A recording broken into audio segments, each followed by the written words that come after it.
Hey guys, I'm just a robot. And as you can clearly tell, I am a robot. And I'm Junkie. I'm not a robot. I'm an animal.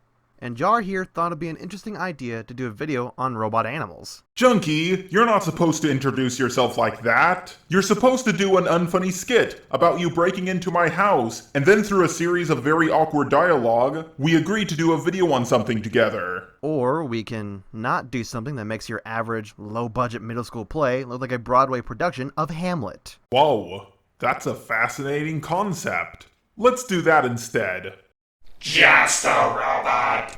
Anyways, by this point, I'm sure all of you are well aware of the indie game Five Nights at Freddy's, aka Matt Pat's favorite game series to do theories on. The first game came out on August 8th of 2014, and in just a few short months, it quickly grew up to the point where it was even rivaling Minecraft in terms of popularity.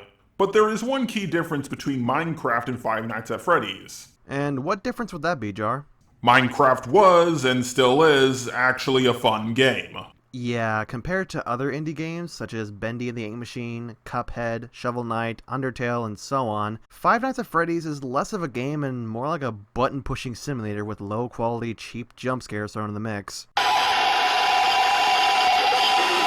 But despite all of that, Scott Cawthon keeps pumping out crappy sequel after crappy sequel. And Scott keeps claiming that the most relevant sequel is going to be the last installment in the series.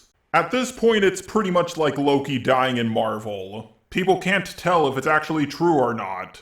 There's even a Five Nights at Freddy's 5. You would think that Scott would stop after that point, but no, the series continues with Pizzeria Simulator and Fredbear and Friends. Yeah, but you have to admit, Jar, some of the theories put forth by the fandom are usually quite entertaining and well thought out. Some of Matt Pat's best content were theory videos on Five Nights at Freddy's after all. Yeah, a lot of the theories are interesting, but no matter what theories are put out there, there's always going to be a few flaws that makes the theory not fit in too well with the rest of the story, making the timeline of events in the game incredibly hard to follow, and it's completely impossible to fit everything together if you're not keeping track of every single little detail. Personally, I think that the story of Five Nights at Freddy's has so many plot holes that Scott is praying that people either ignore them or fit everything together themselves. I'll be honest, at this point, I feel like Scott is just trolling the fandom. Remember all that drama where the fandom couldn't figure out for the lives of them whether that purple rabbit, what was his name again?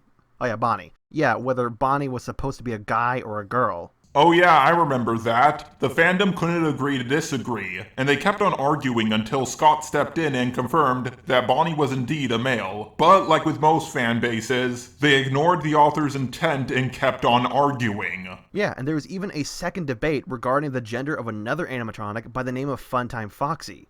Or Mangle if you just plain don't care like most people outside the fandom.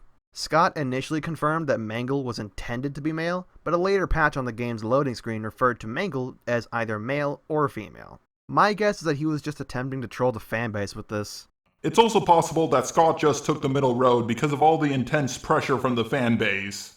And this is not the only time the fanbase has pressured someone into following their mindset.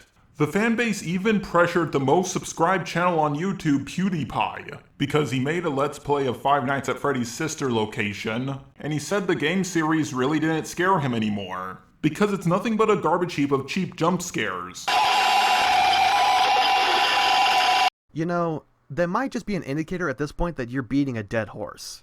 Five Nights at Freddy's might as well become the new Sonic franchise. I think we can all agree that PewDiePie learned that the game really isn't scary, but you should always fear the fanbase. But to be perfectly honest, I think that compared to other large fan bases, such as Steven Universe and the Rick and Morty fanbase, the Five Nights at Freddy's fanbase is relatively tame.